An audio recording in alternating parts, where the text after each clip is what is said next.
कभी-कभी जो सबसे खतरनाक श्राप होता है ना, वो किसी और का दिया हुआ नहीं, बल्कि हमारा अपना ही होता है। आज की ये कहानी एक ऐसे ही श्राप की है, जो बाहर से नहीं, बल्कि इंसान के अंदर से पैदा होता है और देखते ही देखते उसका सब कुछ तबाह कर देता है। ये शब्द है अनिल मल्होत्रा के, शहर के सबसे कामयाब और जाने-माने बिजनेसमैन, वीएम इंडस्ट्रीज के मालिक। लेकिन इन शब्दों में सफलता के साथ-साथ एक गहरी चीज छिपी है, और वो है अहंकार। और यही अहंकार उनकी पूरी कहानी का सबसे बड़ा विलेन बन जाता है। तो कहानी का पहला अध्याय शुरू होता है अनिल के इसी अहंकार से, जहां से एक जहरीली भावना जन्म लेती है। ये ईर्ष्या की वो आग थी जो धीरे धीरे उसे बर्बादी की कगार पर ले जाने वाली थी। सोचिए, आलीशान ऑफिस, महंगी महंगी गाड़ियां, एक बड़ा सा बंगला। अनिल के पास वो सब कुछ था जिसका कोई भी सपना देखता है। लेकिन फिर भी एक चीज थी जो उसे अंदर ही अंदर खाए जा रही थी। एक जलन, एक ऑब्सेशन जो उसके दिमाग पर पूरी तरह से हावी हो रहा था।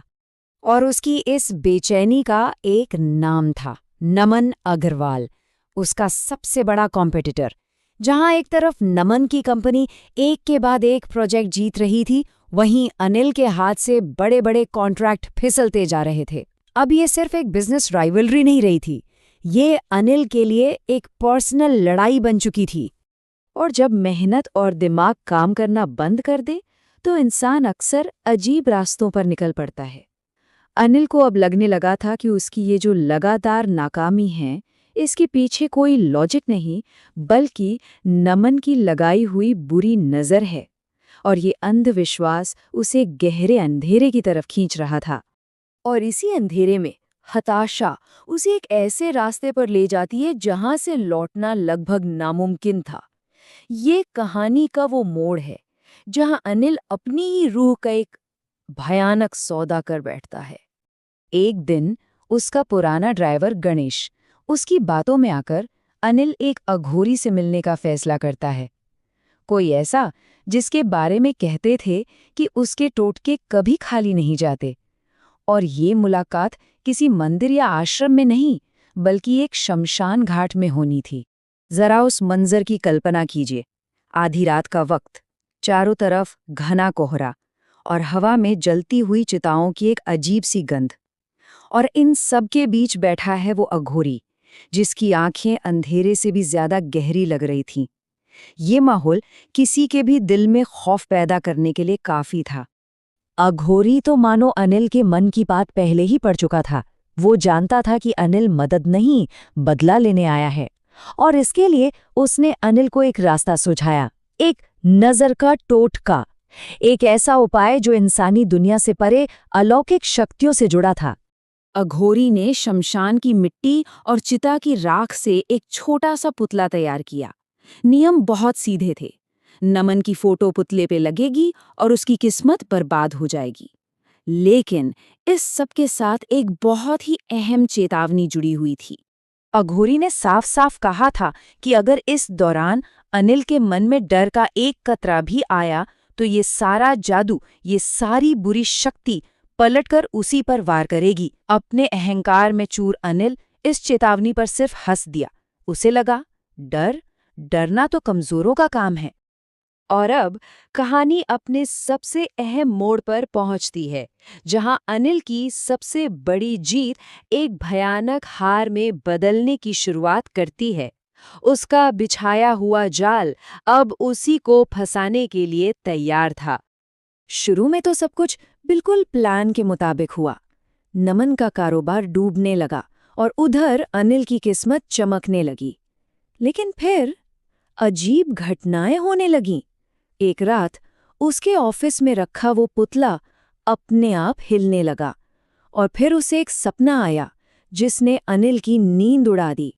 सपने में नमन को मुस्कुराते हुए ये कहते सुनना कि जादू जरूर पलटेगा, ये अनिल के आत्मविश्वास को पूरी तरह हिला गया। ये पहली बार था जब उसके दिल में डर ने एक छोटी सी दस्तक दी। वो अघोरी की चेतावनी भूल चुका था। और फिर वो रात आई। घड़ी में बज रहे थे रात के 2:47। उसके आलीशान ऑफिस की लाइटें अचानक टिमटिमाने लगीं और तभी टेबल पर रखे उस पुतले का सिर धीरे धीरे अपने आप घूमने लगा। घबराकर कांपते हाथों से अनिल ने उस पुतले को उठाया और जैसे ही उसने उसे पलटा, उसकी सांसें मानो गले में ही अटक गई। पुतले पर लगी तस्वीर बदल चुकी थी। वो अब नमन की नहीं, बल्कि अनिल की खुद की थी। बस एक ही तो नियम था जिसका पालन करना था, पर अहंकार और घबराहट में अनिल ने वही एक नियम तोड़ दिया और अब उसके भयानक परिणाम सामने आने वाले थे। ठीक उसी पल खाली कमरे में अघोरी की आवाज गूंजी, जो उसे उसकी सबसे बड़ी गलती की याद दिला रही थी। डर अब अनिल पर पूरी तरह हावी हो चुका था और श्राप अपना रास्ता बदल चुका था। इसके बाद जो हुआ वो किसी तूफान से कम नहीं था। कुछ ही हफ्तों में अनिल की जिंदगी पूरी तरह बिखर गई। उसकी कंपनी दिवालिया हो गई, बैंक ने घर, गाड़ी सब कुछ जब्त कर लिया और वो बिजनेस टाइकून अर्श से फर्श पर आ गया। कहानी अब अपने आखिरी पड़ाव पर है, जहां नफरत और ईर्ष्या की असली कीमत सामने आती है। और ये सबक उसे उस इंसान से मिलता है जिसके बारे में उसने कभी सोचा भी नहीं था। एक दिन अनिल सड़क किनारे भीख मांग रहा था, तभी एक महंगी गाड़ी उसके सामने आकर रुकी। गाड़ी से एक आदमी उतरा।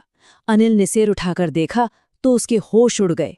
वो नमन था, वही शख्स जिसे वो बर्बाद करना चाहता था। लेकिन नमन की आंखों में गुस्सा या नफरत नहीं थी। उसने अनिल से बस इतना कहा, तुम्हें किसी और ने नहीं, बल्कि तुम्हारी अपनी ही बुरी नज़र ने बर्बाद किया है। तुम्हारी ईर्ष्या, तुम्हारा डर, वही तुम्हारा विनाश बन गया। तो ये कहानी एक बहुत गहरा सवाल हमारे सामने छोड़कर जाती है। क्या असली और सबसे ताकतवर बुरी नज़र वो है जो दूसरे हम पर डालते हैं, या फिर वो जो हमारी अपनी नफरत, हमारी अपनी जलन और हमारे डर से पैदा होकर हमें ही अंदर से ख़त्म कर देती है? इस पर सोचिएगा ज़रूर।